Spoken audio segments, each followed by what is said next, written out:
যোৰহাট নগৰৰ মাজমজিয়াত নিৰ্মল চাৰিআলিৰ ট্ৰাক ষ্টেণ্ডৰ সমীপত নিৰ্মম গণহত্যাৰ বলি হোৱা প্ৰয়াত ছাত্ৰ নেতা অনিমেষ ভূঞা হত্যাকাণ্ডৰ ৩টা বৰ্ষ সম্পূৰ্ণ।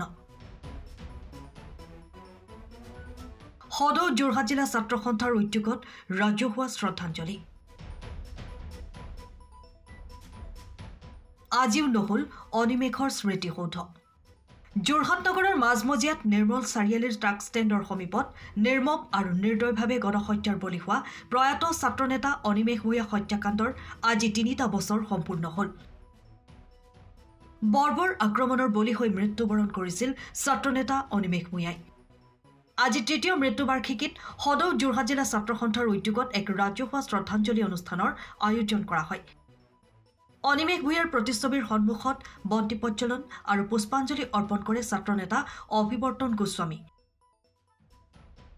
অসম সেনাৰ মুখ্য আহ্বায়ক বিজয় শংকৰ বৰদলৈ, প্ৰয়াত অনিমেষ ভূঞাৰ দুই ভাতৃ প্ৰণয় দত্ত, মৃদুস্মন্ত বৰুৱা, সদৌ অসম ছাত্ৰ সন্থাৰ ৰাজ্যিক কাৰ্যনিৰ্বাহক সদস্য সংকল্প গগৈৰ লগতে ছাত্ৰ সন্থাৰ বিষয়ববীয়া, ব্যৱসায়ীসকল, বিভিন্ন দল সংগঠনৰ লোকে পুষ্পাঞ্জলি অৰ্পণ কৰে আৰু অনিমেষ ভূঞাৰ বিদেশ আত্মাৰ শান্তি কামনা কৰে।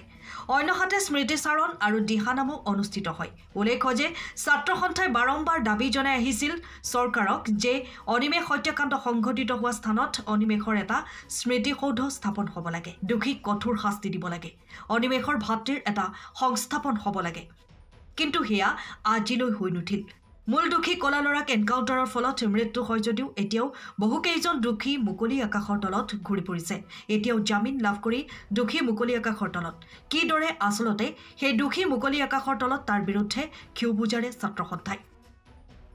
আনহাতে চৰকাৰে স্মৃতিসৌধ নিৰ্মাণ আৰু অনিমেষৰ ভাতৃৰ সংস্থাপন কৰি দিয়াৰ প্ৰতিশ্ৰুতি আজিও প্ৰতিশ্ৰুতি হৈ থাকিল। এই কথাত দুখ তথা ক্ষোভ প্ৰকাশ কৰিছে ছাত্ৰ সন্থাৰ বিষয়ববীয়া আৰু অনিমেষৰ পৰিয়ালৰ লোকে। আজি অভিশপ্ত দিনটোতে আমি অনিমেষক হেৰুৱাইছিলোঁ আৰু এই ঠাইতে আৰু তৃতীয় মৃত্যুবাৰ্ষিকীৰ দিনটোত এই ঠাইতে আমি ৰৈ এটা নিজৰ ব্যৰ্থতাটোৰ কথা আমি ক'বলৈ পাই যথেষ্ট দুখ লাগিছে। আৰু যিসকল দোষী আছিল সকলোখিনি তথ্য প্ৰমাণ থকাৰ পিছতো কোনো ধৰণৰ দোষীয়ে শাস্তি নাপালে, সেইটো আটাইতকৈ দুৰ্ভাগ্যজনক কথা। দ্বিতীয়তে অনিমেষৰ ভাতৃ সংস্থাপনৰ কথাটো কৈছিল, সেইটো আগ নাবাঢ়ি অনিমেষৰ নামত এটা স্মৃতিসৌধ নিৰ্মাণৰ কথা কৈছিল, তাৰ নামতে এচপৰা ইটা নপৰিল।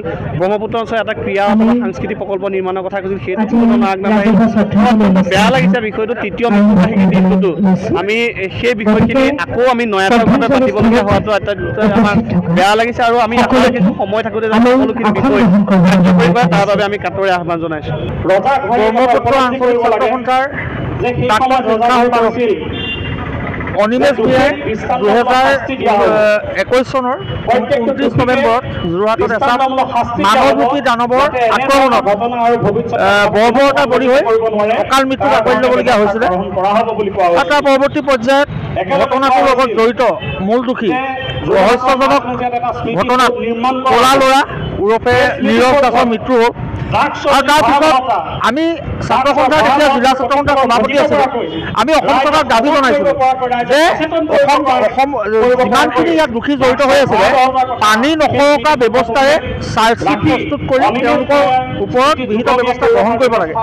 আজিৰ তাৰিখতো কিন্তু এই দোষীসকল আচলতে জামিনত মুক্তি লাভ কৰি তেওঁলোক মুকলি আকাশৰ তলত ঘূৰি ফুৰিছে। অতি পৰিতাপৰ বিষয়। 2022 চনৰ 4 ফেব্ৰুৱাৰী তাৰিখে আমাৰ নেতৃত্বত সদৌ যোৰহাট জিলা ছাত্ৰ সন্থাৰ এটা প্ৰতিনিধি দলে অসমৰ মাননীয় মুখ্যমন্ত্ৰীক সাক্ষাৎ কৰিছিল। আমি 4টা দাবী জনাইছিলোঁ। এই 4টা দাবী আছিলে যে গোটেই ঘটনাৰ বিচাৰ প্ৰক্ৰিয়া ফাষ্ট ট্ৰেক কোৰ্টৰ জৰিয়তে হ'ব লাগে। তাৰ লগে লগে এই ঘটনাৰ লগত জড়িত দোষীক শাস্তি দিয়াৰ উপৰিও ভৱিষ্যতে যাতে এনেধৰণৰ ঘটনা নহয় তাৰ প্ৰতি লক্ষ্য ৰাখি এই স্থানতে নিৰ্মল চাৰিআলি এই স্থানতে অনিমেষ ভূঞাৰ এটা স্মৃতিসৌধ নিৰ্মাণ কৰিব লাগে। তাৰ উপৰিও আমি দাবী জনাইছোঁ যে অসমত এখন কেইবাটাও মব লিঞ্চিঙৰ ঘটনা যিহেতু সংঘটিত হৈ আছে বিগত দশকটোত, এখন গণহত্যা বিৰোধী আইন ইয়াত প্ৰণয়ন কৰিব লাগে। মুখ্যমন্ত্ৰীয়ে আমাক প্ৰতিশ্ৰুতি প্ৰদান কৰিছিলে। তাৰ লগতে আমি কৈছিলোঁ যে অনিমেষ ভূঞাৰ পৰিয়ালবৰ্গৰ যিকোনো এজন সদস্যক চৰকাৰী সংস্থাপন দিয়াৰ ব্যৱস্থা গ্ৰহণ কৰিব লাগে। অতি পৰিতাপৰ বিষয়। আজি 3টাকৈ বছৰ অতিক্ৰম হ'ল, এটাও দাবী কিন্তু আজিলৈকে পালন নকৰিলে। তেওঁলোকে প্ৰতিশ্ৰুতি দিও তেওঁলোকে এই দাবী পালন নকৰিলে।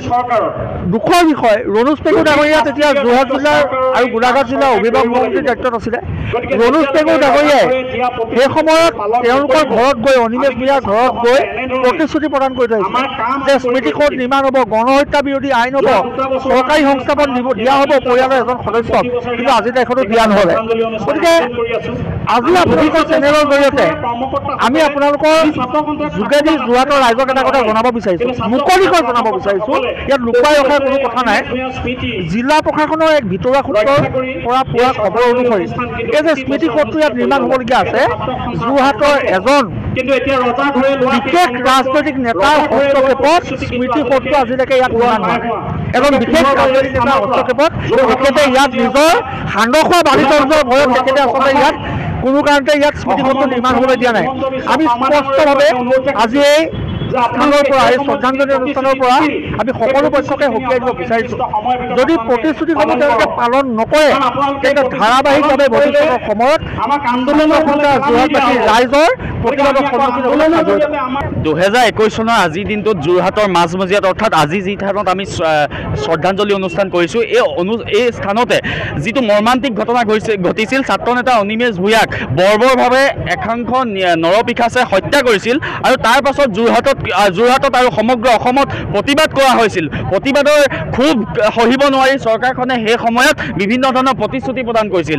সেই সময়ত মুখ্যমন্ত্ৰীগৰাকীয়ে প্ৰতিশ্ৰুতি প্ৰদান কৰিছিল যে অনিমেষ ভূঞাৰ নামত এটা স্মৃতিসৌধ নিৰ্মাণ কৰাৰ কথা কৈছিল, যি স্মৃতিসৌধই বাৰে বাৰে ৰিঙিয়াব যে কোনো কাৰণত যাতে ক'তো এনেকুৱা ধৰণৰ ঘটনা যাতে নঘটে, তেনেকুৱা ধৰণৰ কাৰণে স্মৃতিসৌধ নিৰ্মাণৰ কথা প্ৰতিশ্ৰুতি দিছিল।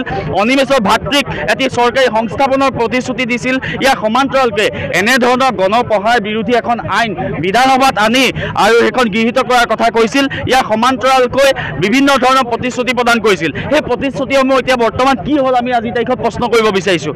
চৰকাৰখনে সেই সময়ত যি ক্ষোভৰ বহিঃপ্ৰকাশ হৈছিল ৰাইজৰ, সেই ৰাইজৰ ক্ষোভৰ বহিঃপ্ৰকাশ ঠাণ্ডা কৰিবৰ কাৰণে সেই প্ৰতিশ্ৰুতিসমূহ দি দিছিল নেকি, আমি আজিৰ তাৰিখত সন্দেহ অৱকাশ ঘটিছে। আৰু এটা কথা ক'ব বিচাৰিছোঁ, চৰকাৰখনক যদি আজি এনেকুৱা এটা ঘটনা ঘটা 3 বছৰৰ পাছত যদি আমি প্ৰতিবাদ কাৰ্যসূচী গ্ৰহণ কৰি যদি চৰকাৰখনক মনত পেলাই দিবলগীয়া হয়, চৰকাৰখনৰ কাৰণে ইয়াতকৈ লাজৰ বিষয় একো হ'ব নোৱাৰে। আজিৰ তাৰিখত আমি শ্ৰদ্ধাঞ্জলি অনুষ্ঠানৰ পৰা এই কথা প্ৰকাশ কৰিব বিচাৰিছোঁ। আৰু মুখ্যমন্ত্ৰীগৰাকীয়ে অতি সোনকালে এই বিষয়টোৰ ওপৰত ব্যৱস্থা গ্ৰহণ কৰি অতি সোনকালে এই যিসমূহ প্ৰতিশ্ৰুতি প্ৰদান কৰিছিল, প্ৰতিশ্ৰুতিসমূহ পূৰণ কৰিবৰ কাৰণে আমি দাবী জনাব বিচাৰিছোঁ। আজি অনিমেষ মৃত্যুৰ তৃতীয় বাৰ্ষিকী, এই তৃতীয় বাৰ্ষিকী সদৌ যোৰহাট জিলাত আমি ৰাজহুৱা শ্ৰদ্ধাঞ্জলি অনুষ্ঠান অনুষ্ঠিত কৰিছোঁ। তেওঁ আত্মাৰ আমি চিৰশান্তি কামনা কৰিছোঁ। আৰু ৰজাঘৰীয়া যোৱা আমি মাননীয় মুখ্যমন্ত্ৰীৰ লগত যোৱা 23 বৰ্ষত এই বিষয়টো আলোচনা কৰা হৈছিল। মুখ্যমন্ত্ৰীগৰাকীয়ে তেওঁলোকৰ ভায়েকক এটা চৰকাৰী চাকৰি সংস্থাপন দিয়াৰ কথা কৈছিল আৰু লগতে এটা স্মৃতিসৌধ নিৰ্মাণ কৰাৰ এই ঘটনা য'ত হৈছিল তাতে এটা নিৰ্মাণ কৰাৰ এটা সিদ্ধান্ত লোৱা হৈছিল মুখ্যমন্ত্ৰীৰ লগত আলোচনা কৰি। আৰু গোটেই বিষয়টো যোৰহাটৰ বিধায়কগৰাকীক দায়িত্ব প্ৰদান কৰিছিল। আৰু শেহতীয়াকৈ এই বিষয়টো প্ৰাৰম্ভিকভাৱে সেই সময়ত জিলা উপায়ুক্ত আমাৰ অশোক বৰ্মন ছাৰে দায়িত্ব লৈছিল। ইতিমধ্যে এটা প্ৰাৰম্ভিক পৰ্যায়ে আগবাঢ়ি গুচি গ'ল, কিন্তু ইতিমধ্যে যিখন অভাৰব্ৰিজৰ কাম আৰম্ভ কৰি দিলে, সেই বিষয়টোৱে অকণমান আমাৰ স্মৃতিসৌধ নিৰ্মাণ কৰাৰ ক্ষেত্ৰত অকণমান আমাৰ স্থবিৰতা আহিলে। আৰু যোৱাকালি প্ৰায় ৰাতি 11:30 মান বাজিত যোৰহাটৰ বিধায়কগৰাকীৰ লগত মই কথা পাতিছিলোঁ। কথা পাতি তেওঁ এটা কথা ক'লে, 25 চনৰ আজিৰ দিনটোত মূৰ্তি নিৰ্মাণৰ যিটো কাম সেইটো শুভাৰম্ভ কৰাৰ এক প্ৰতিশ্ৰুতি আমাক প্ৰদান কৰিছে। মই জিলা সভাপতি সম্পাদক এই বিষয়টো জনাইছোঁ। তেওঁলোকে ক'লে, দাদা সেই বিষয়টোত আপুনি আগতে জড়িত হৈ আছিল, বিজয় দাই আপুনি জড়িত হৈ আছিল, গোটেই কথাটো বিধায়কৰ লগত কথা পাতি এই বিষয়ত এটা আমাক বাৰ্তা দিব লাগে। সেইকাৰণে আমি যোৱাকালি কথা পাতি এটা আমি ৰিজাল্ট পাইছোঁ যে আমি 25ত এইটো এটা সিদ্ধান্ত পাম। আৰু চৰকাৰী চাকৰিৰ কথাটো সকলোৱে আমি জানো, আৰু যেনেধৰণে দিব লাগে মুখ্যমন্ত্ৰীগৰাকীয়ে সেই ব্যৱস্থাটো আমি কৰিবৰ কাৰণে আজি এই তেতিয়া মৃত্যুৰ বাৰ্ষিকীৰ থলীৰ পৰা মুখ্যমন্ত্ৰীগৰাকীক তেওঁ এটা চৰকাৰী চাকৰি সংস্থাপন নতুন নুমলীগড় ৰিফাইনেৰীত এটা ব্যৱস্থা কৰি দিবৰ কাৰণে আমি মুখ্যমন্ত্ৰীগৰাকীক আহ্বান জনালোঁ। আৰু সমান্তৰালে মুখ্যমন্ত্ৰীগৰাকীয়ে সেই মুহূৰ্ততে তাৰে বিধায়ক মৃণাল শইকীয়াক দায়িত্ব দিছিল। মৃণাল শইকীয়াই এই ক্ষেত্ৰত তেওঁ পৰিয়ালটো সংস্থাপনৰ কাৰণে প্ৰয়োজনীয় ব্যৱস্থা গ্ৰহণ কৰিব বুলি আমি আশা ৰাখিলোঁ। Bureau' report, time of Assam. সময়ৰ খবৰ সময়ত পাবলৈ ফ'ল' কৰক টাইম অফ আছাম।